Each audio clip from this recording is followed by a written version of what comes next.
oxígeno, segunda parte. Atmósfera es la capa de aire inmediata a la Tierra, de la cual respiramos, ¿sí? La misma está compuesta de un 21% de oxígeno, un 78% de nitrógeno, el 1% restante son gases varios, ¿sí? Entre ellos tenemos el dióxido de carbono. La presión atmosférica es la fuerza por unidad de área, una medida, que ejerce el aire de la atmósfera sobre la superficie terrestre. ¿El aire pesa? Sí, pesa. Ejerce presión.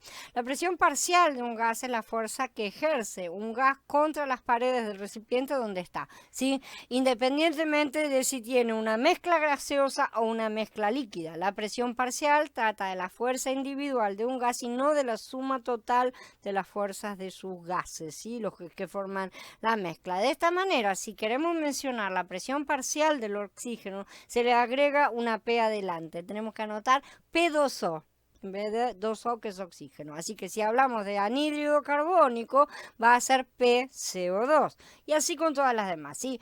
La cuestión es que si la presión atmosférica a nivel del mar es de 700 milímetros de mercurio, ¿no es cierto? Esa es la medida que está establecida. El 21% de esa presión lo está ejerciendo el gas oxígeno. Y el valor de esa presión, ese PO2 a nivel del mar, entonces es de 160 milímetros de mercurio.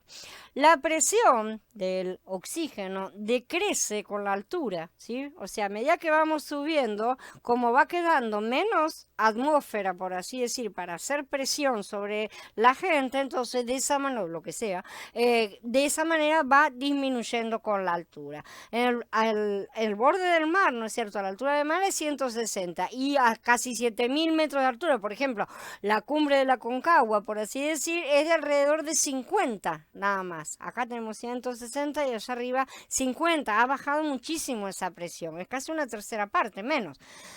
Por su parte, nuestro aparato respiratorio, entre otras funciones, es el encargado de captar el oxígeno, ¿no es cierto?, del aire, introducirlo en la sangre, expulsar del cuerpo el dióxido de carbono. Esto lo aprendemos todos en la escuela, más o menos, y por arriba lo vamos a estar viendo y nada más. ¿Sí? Este es el producto, el dióxido de carbono es el producto del metabolismo, de la respiración que sale del cuerpo, la parte que no necesitamos y que tenemos que desechar.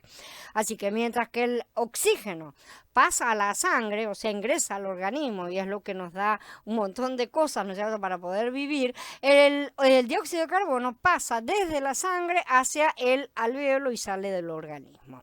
Gracias a la actividad de los músculos respiratorios, las vías de conducción, que son las fosas nasales, la tráquea, los bronquios, los bronquíolos, todas las partes que están implicadas en el proceso de respiración, conducen el aire hasta el sitio de intercambio de gases, la unidad alvéolo capilar, que es de donde se va a distribuir.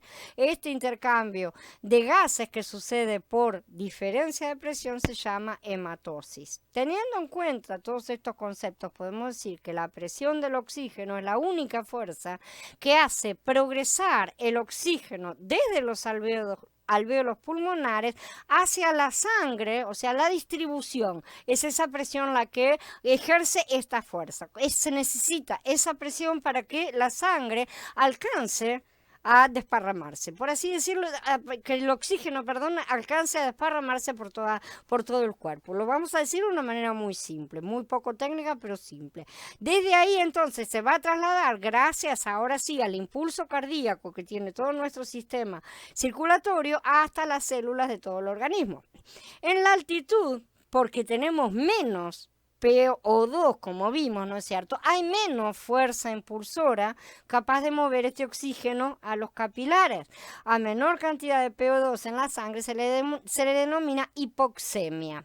Entonces, para comprender lo que pasa con la presión atmosférica del cuerpo humano, podemos imaginarnos a la presión atmosférica como el peso que está haciendo una columna, como si tuviéramos una columna acá arriba de nuestra cabeza, ¿sí? Una columna de aire, y a medida que vamos subiendo, la columna se va achicando, por lo tanto cada vez tenemos menos presión. Eso nos va a traer problemas en cuanto a la distribución del oxígeno en nuestro cuerpo, ¿sí? Entonces, nosotros obtenemos oxígeno por inhalación, es la respiración, pasa la sangre a través de lo que llamamos la barrera alveolo-capilar en el pulmón, ahí se transporta el oxígeno en la sangre por los glóbulos rojos y dentro de ellos se transporta a través de la hemoglobina, y ahí viene la última fase que es la distribución y utilización del oxígeno en los capilares hasta las células de cada tejido. Ahí es que tienen que ser distribuidas para cada parte del cuerpo. No es solamente que nosotros respiro, solté, listo, ¿qué pasó con ese oxígeno ahí adentro? Nada, pasó por acá y salió por allá. No, tiene todo un recorrido y todo una cosa que nos hace estar vivos, ¿sí? Todo un proceso que por más que yo lo haya hecho así de rapidito recién, de cualquier manera, hay un proceso allá adentro que es bastante más complicado y bastante más fundamental, ¿no es cierto?, para nuestras vidas. Entonces, en este recorrido va disminuyendo la presión del oxígeno a medida que se va moviendo. O sea, la presión es fuerte en un punto inicial y después se va disminuyendo hacia los extremos. Por lo tanto, los últimos pasos son los que menos presión tienen y por lo tanto los que más tardan.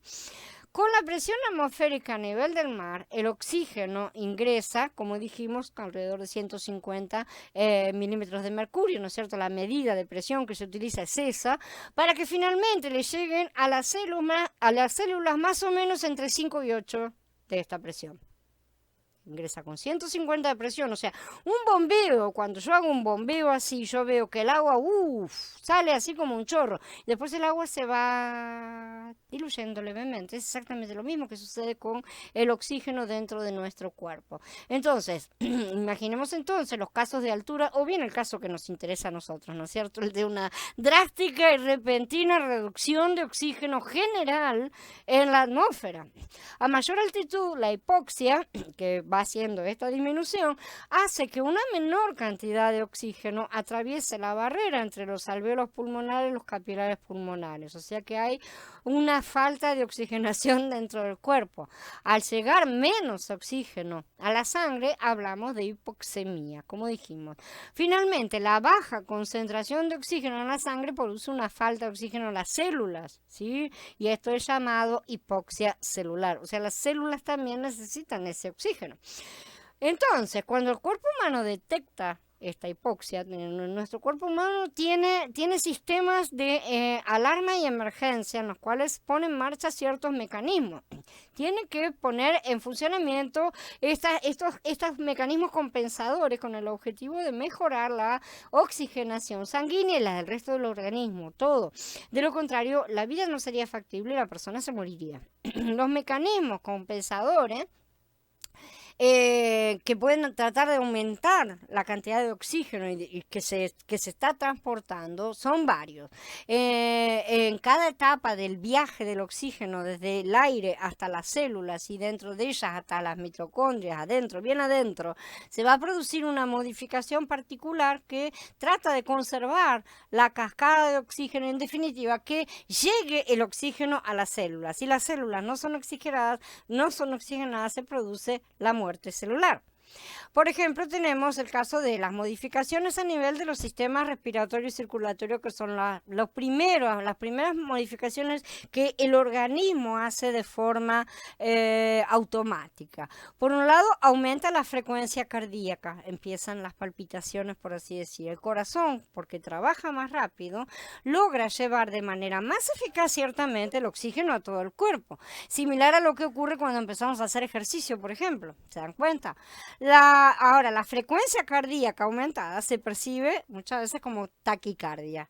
Al mismo tiempo, aumenta la frecuencia respiratoria, porque una cosa lleva a la otra. Técnicamente, los médicos se refieren a este proceso como hiperventilación, el aumento de la ventilación pulmonar. ¿Sí? Entonces, la frecuencia respiratoria aumentada permite que entre más cantidad de aire por minuto. Estos mecanismos, de alguna forma, logran transportar más rápido del oxígeno faltante al cuerpo. Así que lo primero que empezamos a hacer cuando de repente estamos en un ambiente en el cual empieza a bajar la cantidad de oxígeno es tratar de respirar más todavía, ¿no es cierto? Estas modificaciones ocurren en horas y esto como ya les dije, está sacado. Sobre todo lo que podemos llegar a ver hoy por hoy es cuando estamos hablando de alpinismo. Entonces, cuando se llega a la altitud es que se experimentan estas cosas.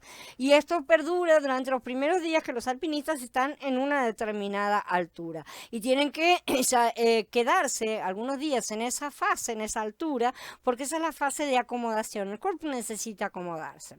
Después vienen las modificaciones a nivel de la sangre. Si la gente permanece en esa altura, si bajan, está todo bien y el cuerpo no ha pasado de tomar esos primeros mecanismos para alterar la cuestión. Ahora bien, estas son más lentas también porque demoran días a semanas y son llamadas de aclimatación. Ya las personas se van a quedar en una determinada altura, ¿no es cierto? O van a pretender subir más todavía, entonces necesitan realmente aclimatarse. Y para esto se necesita el aumento de los glóbulos rojos. El glóbulo rojo es el transportador del oxígeno en la sangre. Así, multiplicando el número de transportadores del oxígeno, aumenta la capacidad de carga. Por lo tanto, vamos a poder llevar más oxígeno. Recordemos que dentro del glóbulo rojo, la proteína encargada de transportar el oxígeno en sí mismo es la hemoglobina, como ya dijimos. Ahora bien, para nosotros decir aumento de glóbulos rojos es simple porque somos omnívoros. ¿Está? Ingerimos las proteínas provenientes de la carne necesarias para esto, o bien suplementos, no interesa cómo, pero lo tenemos dentro de nuestro menú.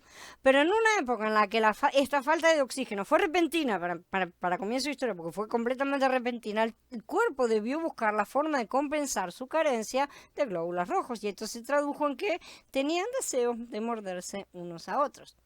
El consumo de sangre viva, sangre con su vida, como dicen las escrituras, ¿sí?, aumentaba la circulación de glóbulos rojos en el cuerpo y proveía una inyección de energía, literalmente. Ahora podríamos preguntarnos si el consumo constante de sangre fresca mejoraría la vida del cuerpo, y aquí llegamos a las vampirescas teorías acerca del adenocromo, de las cuales está llena la internet. El aumento de glóbulos rojos se explica así comprendiendo qué sucede primero a nivel de los riñones. El riñón es un órgano que no solo excreta productos tóxicos y resultantes del metabolismo del cuerpo a través de la orina, no, tiene otras funciones. Regula el volumen y la composición de los líquidos corporales en general, así como también el estado ácido-base del organismo, o sea, nuestro pH. También tiene funciones hormonales y esta última función es la que nos importa a efectos de entender esta aclimatación. Porque lo que hubo acá, a pesar de que no estaban a altura, es que se bajó todo, ¿no es cierto?, la cantidad de oxígeno y fue necesario que los cuerpos de estas personas se aclimataran. A las pocas horas de exposición a una baja presión de oxígeno debido a la hipoxemia que llega al riñón, una parte del mismo capta este descenso, ¿no es cierto?, de la presión del oxígeno arterial, y como resultado secreta una hormona llamada eritropoyetina, la EPO. Una vez que se diluye en la sangre esta hormona, llega, entre otros sitios, a la médula ósea. Como es sabido, en la médula se producen las células sanguíneas a través de una secuencia de maduración celular, ¿no es cierto? Es ahí donde están. Entonces, ¿qué hacen los riñones? Producen esta hormona y la EPO estimula la producción de estos glóbulos rojos dentro de la médula ósea. Así se aumenta la capacidad de la sangre de transportar, o sea, están contratando camiones extra, para que se entienda, para transportar más oxígeno de un lugar al otro. Entonces, los riñones producen una hormona que estimula la producción de glóbulos rojos en la médula ósea. Esa es la simplificación. De esta manera, el transporte aumentado de oxígeno hace que disminuya la frecuencia cardíaca, o sea, la taquicardia con la que estaban en los momentos iniciales. Uno no puede vivir de esa manera porque el corazón terminaría fallando. Y la frecuencia respiratoria también, ¿sí? Entonces, podemos decir que la aclimatación permite relajar el trabajo del sistema cardiovascular y respiratorio hasta cierto punto. Lo tiene que bajar de nivel porque si no hay un colapso, ¿sí? Sistemas que, como vimos, estos sistemas estaban inicialmente sobrecargados de actividad por ese cambio repentino. La conclusión es que con la aclimatación se torna más eficiente el transporte y el uso también del oxígeno.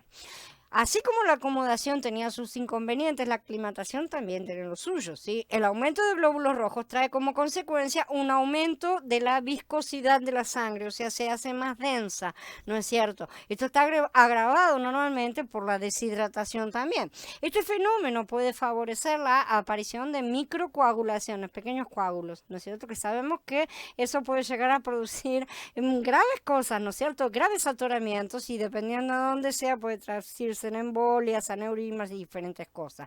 Sí, sobre todo los más pequeñitos de los vasos sanguíneos, ¿sí? Eso aumenta el riesgo de congelamiento, mala circulación, la formación de trombos en otros vasos. La misma viscosidad sanguínea aumentada hace trabajar más al corazón, porque tiene que hacer más fuerza para bombear, ¿no es cierto? Entonces, esto sigue existiendo de esta manera, de cualquier forma, el riesgo de sobrecarga de trabajo del corazón.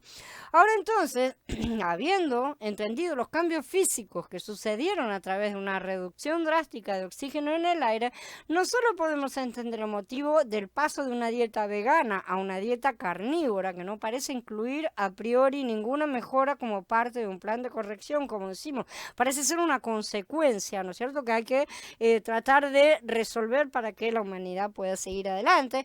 Ahora vamos a pasar al tema de la disminución de la edad.